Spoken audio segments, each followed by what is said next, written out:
Awesome. I don't see any questions from the audience right now. Oh, here we go. The white paper mentioned, no problem. So easiest way right now off the top of my head is you go to tutorlead.com and then it's under resources. And like I said, it's one of those really highly popular ones that we did. So feedback always welcome. If these kinds of resources are helpful, we can always do some new ones. Yeah, I think we did talk about also just like the adoption site. So I know we kind of jam-packed a lot of information into today, but one of my favorite things to lead or guide our customers to is really our adoption materials, right? So we've done a lot of the research. We actively take feedback all the time, right? I think that's kind of what has made Microsoft solutions, especially since I would say in the last 10 years, really since we've been doing the majority of this 365 thing, right? Kind of being in the cloud, has been that our customer feedback is what influences our products. And that's exactly the case with Viva, right? Like these are tools that come from your comments and what you need. And that spans across industries and across role types, right? So like listening to everyone across the board. And so I think the great thing about our adoption materials is that those are constantly being influenced and changed as well, right? Where we have this open door or these open ears, and we take that into our engineering team and our people scientists and our researchers, and we say, let's now form this feedback. And what are people already doing, right? So it's like not just, hey, let's create this, but oh, someone already made this really great thing. Let's transform this into a way that other people can start to deploy in the same way, right? Or adopt in effective ways. And that aligns to, let's say, like your organization size or your industry, et cetera. But we front load a lot of information for you, make it public. So the adoption site is just chock full of that, not just for the Viva Suite, but also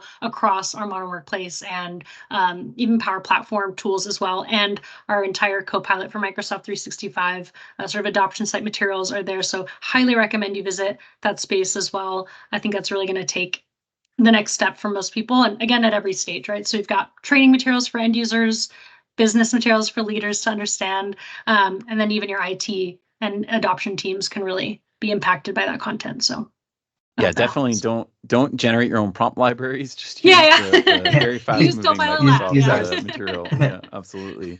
Another question we see a lot since I don't see one there is around that sort of baseline usage of Copilot. So I know we showed examples where you could like ask it to generate some text, but also keep in mind you can use it in, say, an Edge sidebar, which is really powerful. So you can look at like a document, because remember, it's commercial data protection. So when you close that window or you end that chat, the history is gone, it's no longer stored anywhere.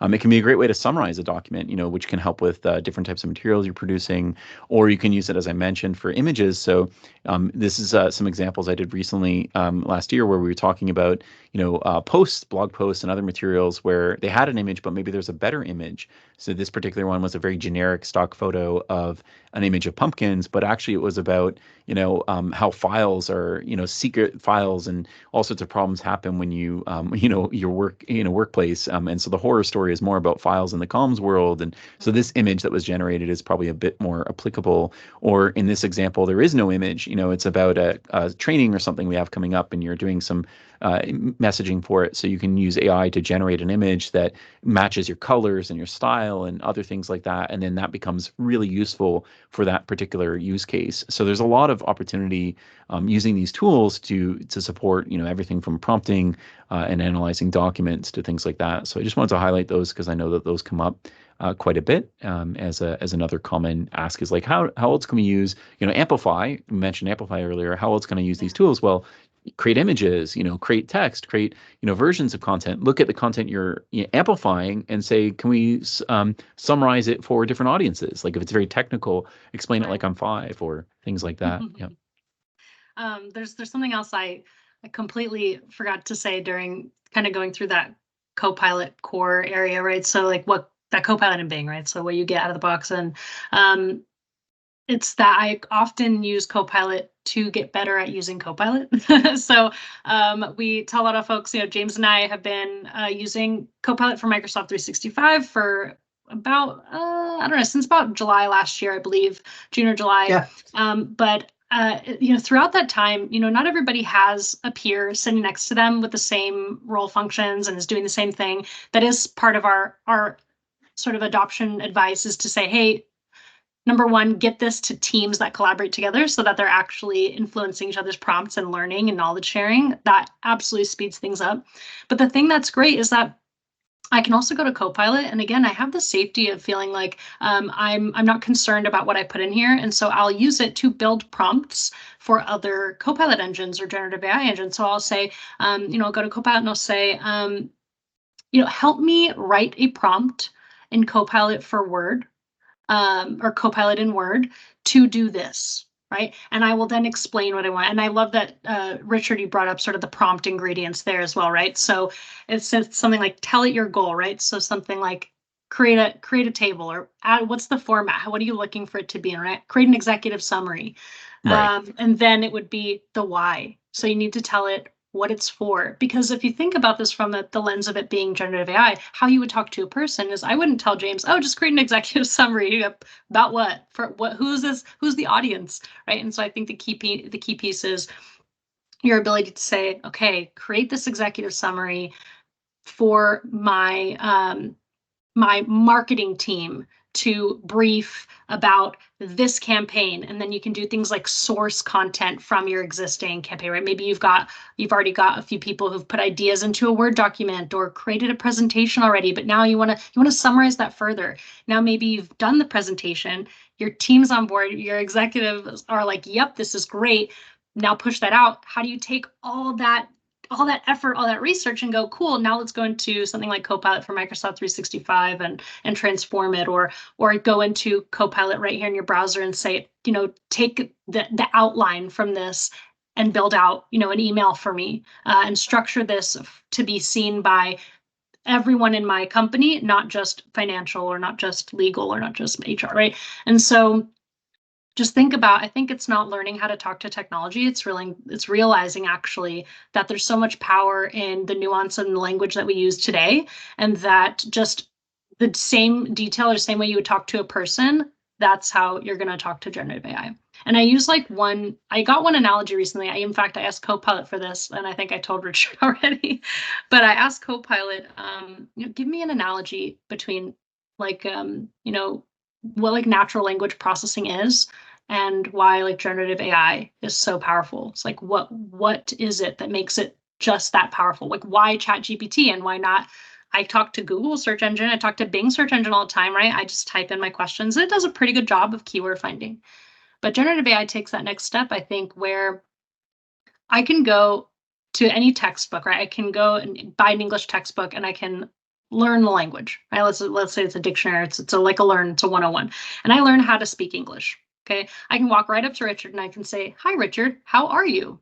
My name is Jamie," right? And it's like, not that we would speak that way, but I can learn the rules of a language, and we've taught AI to do that, right? It already understands things like tenses and what an adverb is and all these other things, right? It knows the rules and the sort of the blueprint. What it doesn't have is the ability for me to go up to Richard, who only read that book, and say, "Hey, how y'all doing? My name is Jamie." It's something a little bit more natural, something where he understands the context. He just gathered so much information about me and I just spoke to him. So it's not only creating content, but interpreting, right? He's able to see, oh, Jamie, you said y'all, you're probably from the South in the US.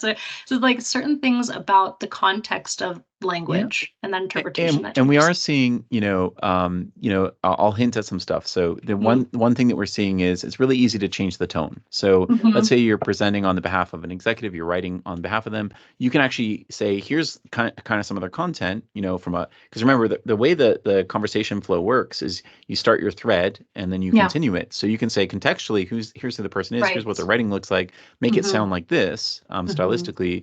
But there's even features now in Copilot for Microsoft 365 where you can say sound like me, and it'll actually look at your recent communication and style it, which is really interesting. It's neat when I take something more what I think is what I sound like and then see how it rechanges. I'm like, that does sound more like me.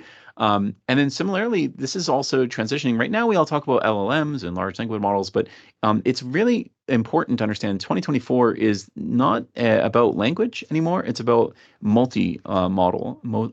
So we have video, we have other things, and we have hints of this already with Microsoft. If you take Stream, the idea of summarizing the video with Copilot and being able to extract, again, very useful. You're creating some communications around a meeting or a live event or a town hall or this, right, that happened. You can quickly summarize and extract that. But when you start to really take that multimodal further, you start to realize how powerful could this be if I don't just create images for my communication, but I create little video artifacts or even voiceovers or other techniques. So yeah, I think we are definitely at the beginning of this curve, and that's why it's so important. Copilot is free. There's no barriers for organizations to deploy the commercial grade protection scenario of Copilot. And so, you can start using this now, and then when hopefully you get Copilot for Microsoft 365, you'll be able to use even more of it. And when you use, a much more accessible, I think, Viva Engage premium capability with Copilot, then you can use it more as well. So, I think definitely getting started and trying these things yourself is really critical. But yeah, it's definitely a big time for change. There's another question. Chat. Yep. I think it's perfect for you to answer, actually, Richard, because I think that leads sort of into the assessment conversation too. So I will. James, did you have any comments there? No, you're good. I think I want to hear your answer to this question. All right. So the question for the recording as well, in case it's not there, is do you have any recommendations on ensuring our organization has effectively document sharing and security permission practices in place for Copilot? So let's talk about that really briefly. There's essentially two major risks with Copilot. One is that you don't understand that it's a transformative change, so your adoption strategy isn't sustainable. And there's a long list of things we could talk about there, but it's about team nomination instead of individual stakeholder nomination programs. It's about a bunch of stuff there. So lots of findings there. Unfortunately, not all of them are as public as we'd like because we're all learning very rapidly with hundreds of customers. The second scenario that comes up is the security one that's being mentioned here in this question, right? So, hey, what if, by enabling Copilot, we create new security risks, or how do we make sure that we've kind of prepared our own organizations, our own assets for it? And so there's basically a few answers to that. The first one is if you're using AI to secure your content using things like DLP, Microsoft Purview, and other tools, you're going to be in a pretty good position because what that does is allows for dynamic, proactive, and programmatic protection across your data corpus. So that's a really important milestone. And most customers have technical debt or data and security debt that they haven't paid, and Copilot forces them to tackle that. The second thing, and I'll pull up this diagram for a visual connection too. The second challenge that we often have is if I have content today, it might not be well structured. Well, one of the things you'd be surprised at is Copilot itself is pretty good at being able to interpret things like recency and concepts like that. So it does a really good job of kind of getting and scaffolding the information for you in the right way. But people often overshare. So one of the biggest problems in organizations today, if you've never changed your default settings for Microsoft 365, the default when you right click and you go to share a document, whether that's in the desktop, whether that's in the browser, when you go to share, it defaults to shared with everyone in the org. And what that basically means is if I'm taking that document, I'm working right now with Jamie and we take this pricing sheet and I share it with Jamie, by accident, because I clicked that button and I sent the link to Jamie, everyone else in the organization has access to that resource, even though it wasn't my intention. And so what happens is right now, that's not as big of a visible issue because when people search, they often don't search for particular terms and they don't see that document, that pricing sheet light up. But it is actually already an exposure risk today. What Copilot does is it brings those more to the forefront because it's always searching, right? Almost every interaction you do in Copilot is doing semantic searching around whatever you have access to. And because it can understand a lot of these nuances in content, it can balloon and bring some of those things that are already exposed to the forefront. And so there's two answers to that. The first one is change that default, please, for the love of God, Microsoft as well. And then second, separately, you can go and protect a bunch of sites. So you can use something called SharePoint Premium, or you can use PowerShell or a third party, and you can go and protect a bunch of sites so that this overexposure is removed and protected moving forward. And then lastly, one thing to consider is if you've done those types of exercises, what can you as a content owner and steward do? Well, organizing your content still has value. So when you organize content in a site, say for policies, and you put all your policies in that site, that actually helps because what we found with many customers is when they explore these tools, they use plugins, not just to integrate, but actually to almost calibrate. So when you are looking for policy, you can use a policy plugin in Copilot, because then it'll search just that policy site. So it's basically helping Copilot understand, where should you look? Don't look everywhere, look here, right? And then maybe even these ways, and get those responses back. So, don't think of plugins as like, oh, extension, and it's purely integration of the 1,100 plus different places that are pre-connected. Yes, there's, SAP, you can pull all sorts of stuff in, but it's more about helping it focus, becomes a big value proposition. So it's a bit technical, but yeah, really important question. And you know what? All of that doesn't matter for anyone who's watching the recording later too. If you're doing Viva, you don't need to worry about security. If you're doing that free version of Copilot I mentioned earlier, the Bing one, you don't have to worry about security, because the sessions delete it. There's no audit log. There's nothing. If you're using the Viva Engage example that we did earlier with Copilot, it's a non-issue as well, because Viva Engage Copilot is looking at the content you have access to in Viva Engage, which is all, generally more public and less risky, et cetera. So there's a lot of big benefits actually with the way that it works today. And, leading with the Viva Copilot experiences and leading with the free Copilot is something I highly encourage, because then you're not holding all Copilot back because of some security debt you have. You can still tackle that for the Copilot for Microsoft 365 stuff at scale, but you can start moving now, right, with other Copilot experiences. Sorry for that digression. No, that was a really good point. And I see another question here. Before I read it out, I do also want to add, so I've dropped into the chat, but also for those who watch this recording, you can look up this Microsoft article in our docs pages. So it's called Apply Principles of Zero Trust to Microsoft Copilot for Microsoft 365. The reason I really like this is we've taken the effort of resurfacing conversations that we've been having around this topic, and all the zero trust sort of conversation points that Richard has made so far about data security and access and governance, and and actually just sort of framed it through the lens of, hey, here's everything to consider about tapping into the capabilities within Microsoft 365 already that exists there in order to put you in that secure place, right? And so making sure your data is secure, and that your your SharePoint sites are governed properly, et cetera. There's some sort of seated ability in some of our like E5 licensing to run some of the reports to make it a little easier. To Richard's point, you can also do a lot of this through PowerShell as well. And then we have other licenses like SharePoint Advanced Management, right? Where that's actually, it's like an admin's SKU. They love it, right? So it's really there to make sure that you have a lot of the type of reporting, but also actionable items after that. So once you run these reports and see who has access to what, you also have a way to now implement. So you go, okay, awesome. Here are the controls. Here are the protections I want to put in place. Okay, this is the type of oversharing we're looking at across OneDrive and SharePoint, et cetera, both internally and externally. Here's what I want to see in terms of, I want to maybe control, do like a block download policy for some of my employees, kind of replicate conditional access and give you some accessibility across your workforce. So whether you have frontline workers or information workers, right, giving you some accessibility to those security and governance tools and identity tools in a single SKU. So that's something else to maybe explore. Those of you hearing this who are curious can reach out to your Microsoft account teams, or of course, all this information is public as well. But I really love that article to sort of break down the approach, because that touches on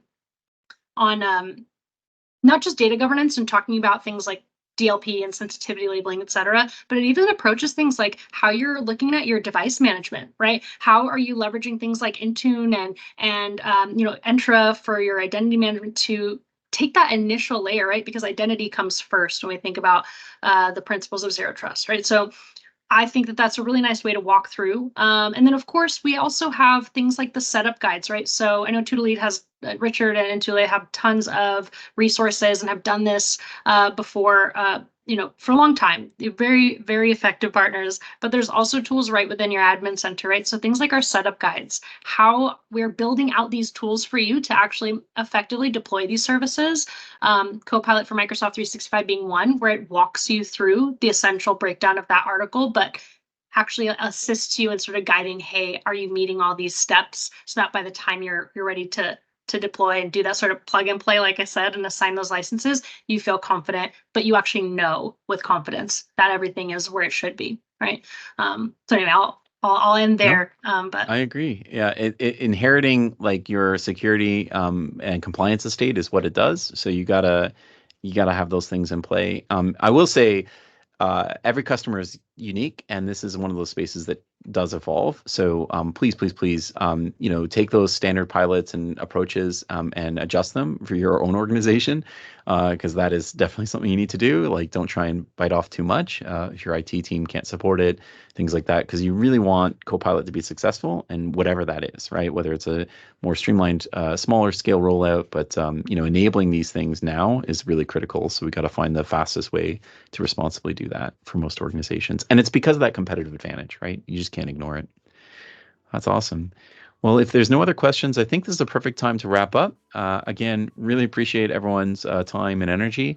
We'll get the recording cleaned up. We'll probably cut the questions and answers into like separate things for later to help out. But again, thanks everyone for your time.